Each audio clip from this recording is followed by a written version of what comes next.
बढ़े, चांदी भी उछला, लेकिन अब धीरे धीरे प्राइसेस थोड़े से कम हुए। क्या ज्वेलरी सेक्टर भी शिफ्ट हुआ है थोड़ा सा, मतलब चांदी की ओर रुझान ज्यादा हुआ है? आपके पहले क्वेश्चन का मैं पहले जवाब दूंगा कि सोने की तरफ लोगों का देखने का क्या रुझान है, अभी क्या किस तरह से देखते हैं। तो पहले तो सोना हमारी संस्कृति में इतना इंटरट्वाइंड है कि उसका एक इन्वेस्टमेंट एंगल भी है। ये पहले लोग भूल जाते थे, सिर्फ ज्वेलरी के लिहाज से लेते थे, लेकिन सोने के बहुत सारे चेहरे हैं। सोना एक इंश्योरेंस भी है, सोना हेज अगेंस्ट इन्फ्लेशन है, सोना ज्वेलरी है, ऑर्नामेंटेशन है, सोना एक करेंसी की तरह भी आजकल चल रहा है, और सोना एक इन्वेस्टमेंट भी है। तो ये सब चीजें लेके पिछले कई सालों में, specially after corona, even youngsters का सोने की तरफ का रुझान बढ़ गया है, क्योंकि उन्होंने देखा कि कोरोना के टाइम में बहुत सारे हाउस होल्ड ऐसे थे कि उनकी बहुत तकलीफें ज्यादा थी, लेकिन घर पे सोना होने के कारण वो उसमें से पार हो पाए। तो सोने का महत्व तो आज कम नहीं हुआ है। इवन यंगस्टर्स है वो भी सोने की तरफ देख रहे हैं। लेकिन चीज ऐसी है कि सोने खरीदारी करने के लिए जो ऑप्शंस है वो यंग लोगों के लिए आज बढ़ गए हैं। ईटीएफ्स है या डिजिटल सोने में भी लोग करते हैं, और फिजिकल सोना भी लेते हैं। तो यंगस्टर्स ये जो फाइनेंशियली लिटरेट है, ये बाकी दो चीजें भी करते हैं, और जो कॉमन मैन है या कॉमन लेडी है वो आज भी फिजिकल गोल्ड पे ही फोकस रखती है। जब सोने की प्राइस ऊपर जाती है तो ज्वेलरी डिमांड और इन्वेस्टमेंट डिमांड, जिसे हम इन्वेस्टमेंट डिमांड कहते हैं, मतलब कॉमन पार्लर्स में वो सोना का सिक्का कॉइन ये लेके जाता है कस्टमर, वो इन्वेस्टमेंट डिमांड अगर हम गिनते हैं तो नॉर्मल जब टाइम्स आर नॉर्मल तो 90% डिमांड, लगभग 90-95% डिमांड जो ज्वेलरी की रहती है, क्योंकि ornamentation at the back of the mind investment होता है, but ornamentation is the front reason for buying, और 5 से 10% इन्वेस्टमेंट डिमांड होता है। लेकिन पिछले 6-8 महीने में जब से ये प्राइसेस बढ़ना शुरू हो गया, तब से जो इन्वेस्टमेंट डिमांड का प्रपोर्शन है वो हमने बढ़ते हुए दिखा है। इन सर्टेन टाइम्स वो लगभग 20 से 25% तक भी इन्वेस्टमेंट डिमांड बढ़ गया था, लेकिन अभी नॉर्मलाइज होकर 10 से 15% इन्वेस्टमेंट डिमांड रहा है। लेकिन ज्वेलर को उसमें दुखी नहीं है, क्योंकि ये इन्वेस्टमेंट के लिए लिया हुआ जो कॉइन्स या बार्स होता है वो आगे चल के कन्वर्ट होकर ज्वेलरी में आ जाता है। तो यस, इन्वेस्टमेंट के लिहाज से देखते हैं, लेकिन वो प्राइस का मूवमेंट के हिसाब से उसमें प्लस माइनस होता है। ठीक है, ये सर की राय है। अंकित सर, एक काफी समय से सवाल भी आ रहा है ट्रेडर्स के लिए। सर, कोई ट्रेड बन रहा है क्या गोल्ड सिल्वर में? देखिए, आज जो नेगेटिविटी हमको गोल्ड के अंदर देखिए, केवल एक रुपए की मजबूती के कारण देखिए आज रुपया थोड़ा सा मजबूत है। इंटरनेशनल मार्केट में इतनी कोई गिरावट देखने को नहीं मिल रही है। एक 4800 के आसपास एक रेंज में ट्रेड करता हुआ नजर आ रहा है। मुझे लगता है कि अगर आपको 1,51,500 के आसपास अगर गोल्ड मिलता है तो बाय कर सकते हैं। 1,50,000 के नीचे का स्टॉप लॉस रखेंगे, वापस से आपको 1,53,000 1,54,000 तक के टारगेट देखने को मिल सकते हैं। आज जो इंट्राडे वाला सेशन है उसके अंदर शाम का सेशन भी काफी स्लगिश हो सकता है, क्योंकि ग्लोबल मार्केट से कोई नए क्यूज निकल के नहीं आ रहे हैं। जो हमने शांति वार्ता वाली बात चली है तो उसके कारण तो वैसे ही मार्केट थोड़ा सा डाउन रहा है, लेकिन अक्षय तृतीया का भी एक मेजर रोल है, जिसके कारण हम थोड़ा सा प्राइसेस को नीचे आते दिख रहे हैं, ताकि जो इन्वेस्टमेंट डिमांड है वो डेफिनेटली कल निकल के मतलब संडे के दिन निकल के आएगी। और इस बार जैसा कि सर ने बोला है, आशीष सर ने, कि इस बार जो ज्वेलरी डिमांड है वो बढ़ती हुई नजर आई है, तो ज्वेलरी की जगह इस बार जो कॉइन की डिमांड है वो बढ़ती हुई नजर आएगी। ठीक है, ये सर की राय है। मैम, आपकी तरफ से कोई ट्रेडिंग कॉल बन रहा है गोल्ड सिल्वर में? ट्रेडर्स क्या करें?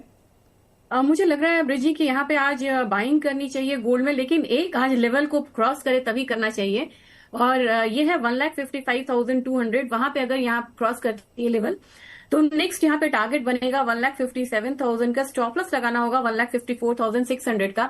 मुझे लग रहा है कि गोल्ड और सिल्वर दोनों ही यहाँ पे टेक्निकल हर्डल्स को यहाँ पे फेस कर रहे हैं, उसको क्रॉस करते हुए फिर नेक्स्ट लेग ऑफ रैली जो है वो देखने को मिल सकती है। ठीक है, ये ट्रेडिंग कॉल है, गोल्ड का स्क्रीन पर है, आप लोग नोट डाउन करके चल सकते हैं।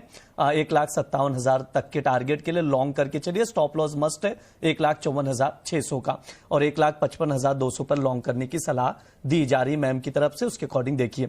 आशीष सर, आपसे एक चीज समझना चाहूंगा, जिस तरह का हम लोग देख रहे हैं, थोड़ा सा ना सर डायमंड ज्वेलरी पर आपसे राय लूंगा।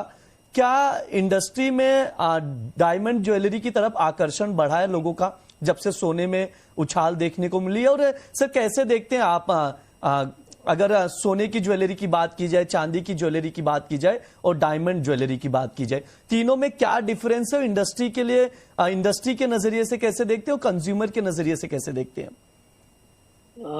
अगर आपको याद होगा, जब वो नक्षत्र डायमंड लॉन्च हुआ था, उसके बाद से धीरे धीरे डायमंड के लिए लोगों का इंटरेस्ट बढ़ना शुरू हो गया था।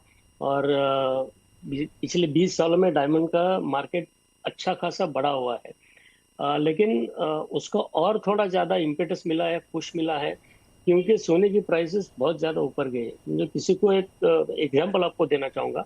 अगर किसी को शादी में 5 ग्राम की अंगूठी देनी है, तो आज 75,000 रुपीज़, उसको 22 कैरेट के रिंग भी लेते हैं तो 75,000 रुपीज़ लगता है।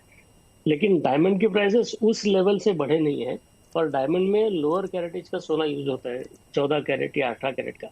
तो अगर टिकट प्राइस देखेंगे तो 14-18 कैरेट की डायमंड की रिंग वर्सेस सोने की रिंग में डायमंड की रिंग कभी कभी अच्छी खासी सस्ती पड़ जाती है। तो ये प्राइस राइज जितना हो, उसमें लोगों का इनकम तो बढ़ा नहीं है, तो उनके बजट में बहुत बड़े डायमंड आ जाता है। दूसरा, जो हम ऑनलाइन में या सब जगह जो विजुअल क्यूज हम कहते हैं, लोगों कस्टमर को या स्क्रीन पे जो देखते हैं, उसमें स्टडेड डायमंड ज्वेलरी का रुझान बहुत ज़्यादा अच्छा है। सब सेलिब्रिटी वो पहन रहे हैं, तो लोगों को इच्छा भी हो रही है कि मैं थोड़ा डायमंड का पहनूं, तो उससे भी डायमंड का थोड़ा परसेंटेज ये बढ़ा है।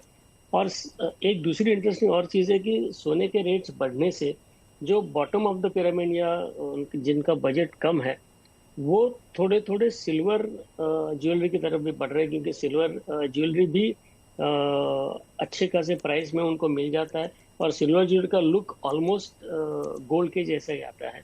तो सिल्वर ज्वेलरी का भी धीरे धीरे चलन बढ़ रहा है। लेकिन मैं आज भी यही कहूँगा कि ये दोनों का रुझान बढ़ रहा होगा, तो भी gold is still the king. ठीक है, ये सर की राय, और भी समझेंगे चीजें बेहतर तरीके से। अक्षय तृतीया के अवसर पर क्या ज्वेलरी खरीदनी चाहिए? गोल्ड की ज्वेलरी खरीदें या सिल्वर की ज्वेलरी खरीदें? और अब तक कितना भाव बढ़ चुका है पिछले 9 साल में, पिछले 1 साल में? सब पर बातचीत करेंगे। अंकित सर, आपसे शुरुआत करना चाहूंगा। अभी मैं प्राइजेस देख रहा था गोल्ड का। पिछले 1 साल में जो है गोल्ड का भाव पिछले अक्षय तृतीया से, यानी 30 अप्रैल 2025 से अभी तक का देखा जाए तो 60% के अराउंड बढ़ चुका है। और पिछले 9 साल में देखिए 435% बढ़ चुका है। यानी 9 साल पहले 29,000 के करीब प्रति तोला गोल्ड का भाव था, आज 1,54,000 हो गया। सर, अगले 12 महीने के नजरिए से आपका व्यू जानना चाहूंगा, और गोल्ड निवेश के लिहाज से और गोल्ड ज्वेलरी खरीदने के लिहाज से और अक्षय तृतीया के इस शुभ अवसर पर आप कैसे देखते हैं इसे? देखिए, हम लोग गोल्ड से बहुत ज्यादा जुड़े हुए हैं और सोना है सदा के लिए, ये हमेशा एक लाइन कही जाती है।